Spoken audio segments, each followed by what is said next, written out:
Hello people, welcome to homely crafts. ఈరోజు సరదాగా నేను మా చెల్లి బొబ్బట్లు చేద్దాం అనుకున్నాం. మొదటిగా కొంచెం శనగపప్పు, కొద్దిగా నెయ్యి, సాల్ట్, పసుపు వేసుకుని కుక్కర్లో ఉడికించుకోవాలి. తర్వాత బెల్లం తీసుకుని దాన్ని చక్కగా కోరుకుని దాంతోపాటు ఉడకబెట్టుకున్న శనగపప్పుని కలిపి మిక్సీ పట్టుకోవాలి.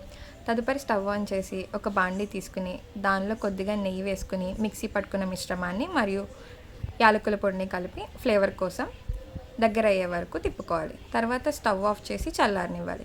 ఈలోపు ఒక బౌల్ తీసుకుని దానిలో మైదా, కొద్దిగా గోధుమ పిండి, సాల్ట్ మరియు పసుపు చిటికెడు వేసుకుని కొద్దిగా నెయ్యి వేసుకుని పూరి పిండిలా మెత్తగా కలుపుకొని పక్కన పెట్టుకోవాలి. తర్వాత ఒక ప్లేట్ తీసుకుని ఒక పాలిథీన్ కవర్ మీద కలుపుకున్న మైదా పిండి ఒత్తుకొని దానిలో శనగపిండి మిశ్రమాన్ని ఒక ముద్దగా చేసుకుని మధ్యలో పెట్టుకొని నెయ్యి అద్దుకుంటూ మెత్తగా రౌండ్ షేప్లో ఒత్తుకోవాలి.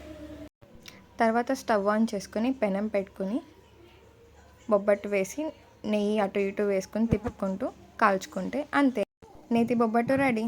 నచ్చితే సబ్స్క్రైబ్ చేయండి అండ్ లైక్ చేయండి. Thank you.